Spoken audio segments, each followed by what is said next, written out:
আরজিকর কাণ্ডের প্রতিবাদে ডিওয়াইএফআই এর একটি প্রতিবাদ মিছিলকে কেন্দ্র করে উত্তপ্ত হয়ে ওঠে দুর্গাপুর।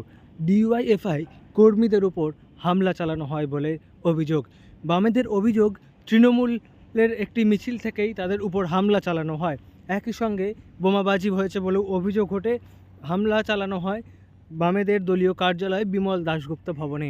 আর এই ঘটনার পর বৃহস্পতিবার দুর্গাপুরে হাজির ডিওয়াইএফআই এর রাজ্য নেত্রী মীনাক্ষী মুখার্জি গেলেন বিমল দাশগুপ্ত ভবনে, কথা বললেন দলের নেতাদের সঙ্গে।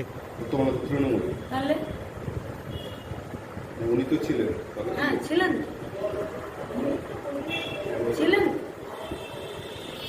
আমরা লুকাচ্ছি না, লুকাইনি তো, আমরা তো বলছি নির্যাতিতা দোষীদের শাস্তির দাবিতে কোনো আন্দোলন, কোনো মিছিল থামবে না, ছোট হবে। বৃথায় প্রচেষ্টা করছে, ভয় পেয়েছে তাই ভয় দেখানোর চেষ্টা করছে, নিষ্ক্রিয় অপদার্থ।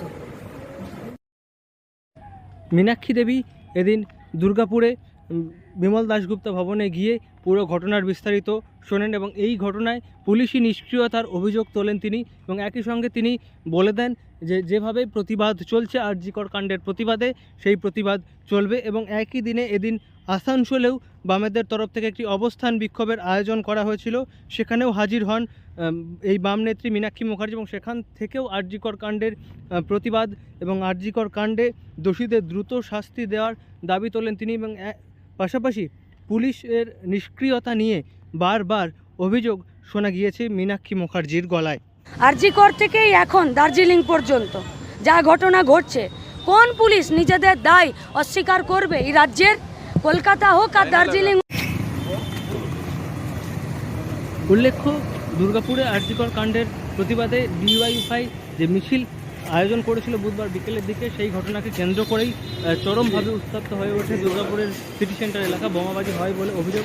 এই ঘটনায় পুলিশ ইতিমধ্যেই তদন্ত শুরু করেছে, তদন্ত করছে কারা হামলা চালিয়েছে এই বিষয়ে তদন্ত করে দেখা হচ্ছে। অন্যদিকে এই বিষয়ে বাম নেত্রী তৃণমূলের দিকে অভিযোগ তুলেছেন, তৃণমূল কর্মীরা হামলা চালিয়েছেন বলে অভিযোগ তুলেছেন। পাশাপাশি আরজিকর কাণ্ড নিয়েও তার মুখে এদিন প্রতিবাদ শোনা গিয়েছে।